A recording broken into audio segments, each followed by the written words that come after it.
nome do Pai, do Filho e do Espírito Santo. Amém. Irmãos e irmãs, estamos aqui para dar prosseguimento ao nosso projeto Salmos e hoje, meditando o Salmo 52, em algumas versões bíblicas, Salmos 51, 52. Um salmo de autoria do grande rei Davi, e onde ele faz aqui menção a um pecado que todos nós temos que cuidar em combater. Que pecado é esse? Ele começa esse salmo dizendo: porque te glorias da malícia, ó homem prepotente na iniquidade. Porque te glorias na malícia.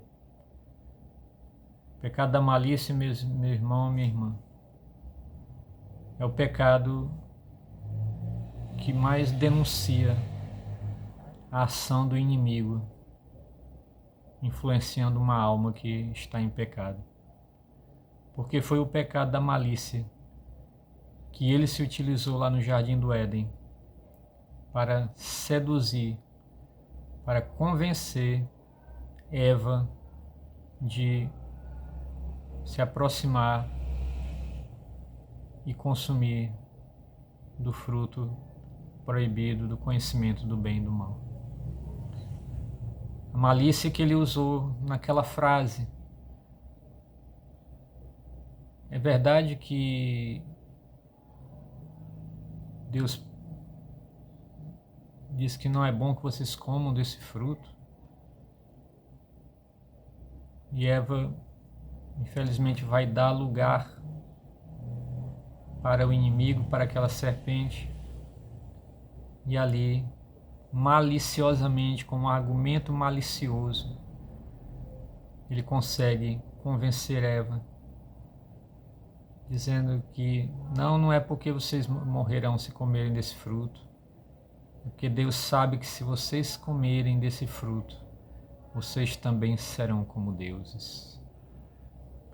Então, por isso que Davi vai continuar dizendo: o dia todo planeja ciladas. O inimigo o dia todo planeja ciladas para com as almas que querem ser fiéis a Deus. E qual é uma das armas que ele vai usar para armar essas ciladas e fazer cair como Eva caiu? É o pecado da malícia. A tua língua é uma navalha afiada, tramando enganos.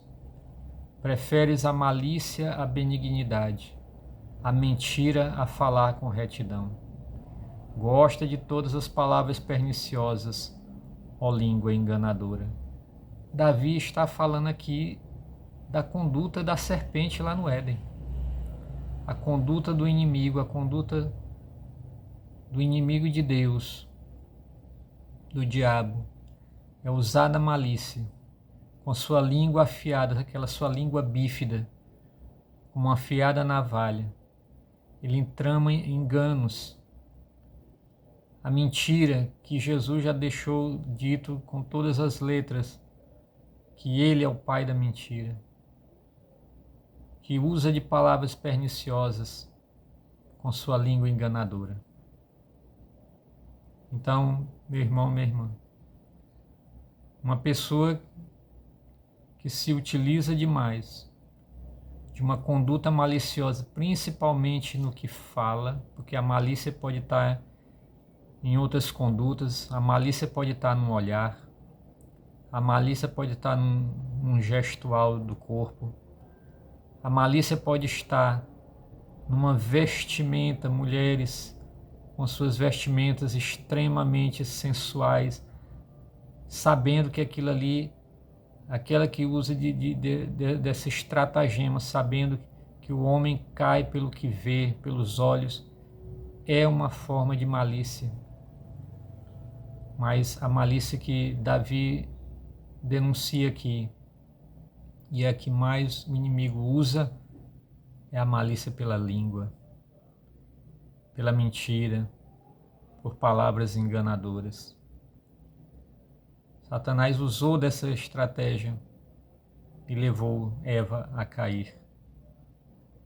E usa e usará com pessoas de mente fraca, de alma fraca, de espírito fraco, sem comunhão com Deus, sem temor do Senhor, para fazer e levar um outro a cair também. A malícia, meu irmão, minha irmã, é um pecado sutil. É um pecado que muitas vezes vem como palavras de bem, aparentemente com palavras de bem, mas elas trazem por baixo de si um mal. É como um lobo em pele de cordeiro. A malícia, ela tem esse potencial destrutivo, mas muito mais destrutivo. Por quê? Porque ela é capaz de seduzir, ela é capaz de enredar, ela é capaz de atrair aquele que quer fazer mal, aquele que quer destruir.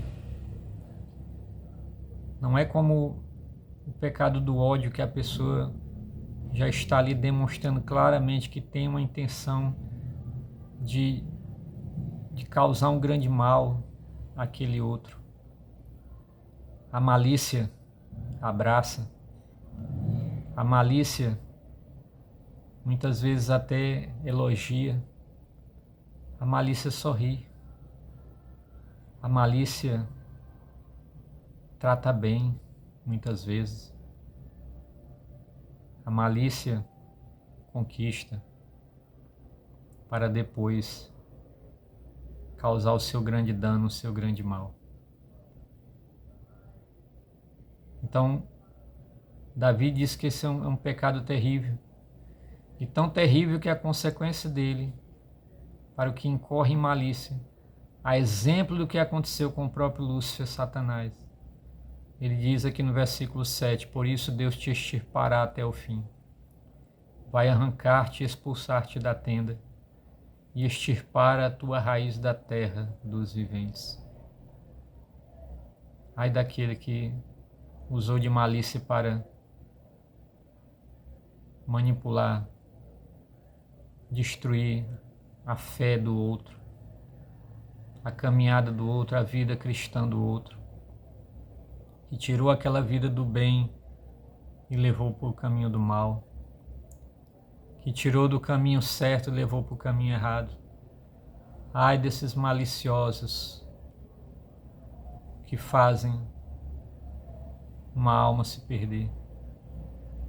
Lá em 1 Coríntios 3,16 diz, não sabeis vós sois templo do Espírito Santo, todo aquele que destruir o templo de Deus, Deus o destruirá. Ai daqueles que destroem os templos de Deus, os batizados, com suas malícias, se partirem desta vida sem arrependimento, Deus os destruirá lançando no fogo do inferno pela eternidade. Qual a forma de combater a malícia, meu irmão, minha irmã? Salmo 140, ponde, Senhor, uma guarda em minha boca, uma sentinela à porta dos meus lábios. É pedir cada dia o temor do Senhor, um espírito de profunda humildade, uma vida de oração intensa e a força do Espírito Santo, para que, assim como Davi que dizia, eu porém quero ser como oliveira verdejante na casa de Deus, porque aquele que foge da malícia é oliveira verdejante, é oliveira frutífera. O malicioso, ainda que produza riquezas, tem abundância de riqueza nessa vida, porque o malicioso conquista coisas com a sua atitude temerária, pecaminosa. Ele consegue, mas no fundo, não passa de árvore ressequida que não tem outro destino senão ser lançada ao fogo. Davi diz, eu prefiro ser oliveira verdejante. Fugir da malícia, meu irmão, minha irmã, é preferir ser oliveira verdejante. Espero na misericórdia de Deus eternamente e para sempre. Clamar a misericórdia do Senhor que nos livre da tentação e do pecado da malícia, mas que nos dê a graça de amar a verdade, amar e ser sincero, amar ser verdadeiramente honesto no agir do Espírito Santo que habita em nós e realiza em nós essas maravilhas. Porque o malicioso, ele só quer o mal do outro. Agora o humilde, o que ama a verdade, ele deseja o bem do outro e a glória de Deus. Que o Senhor nos guarde, nos livre, nos defenda e nos ajude a vencer o mal da malícia. Que Deus te abençoe, em nome de Jesus. Amém. Paz e bem.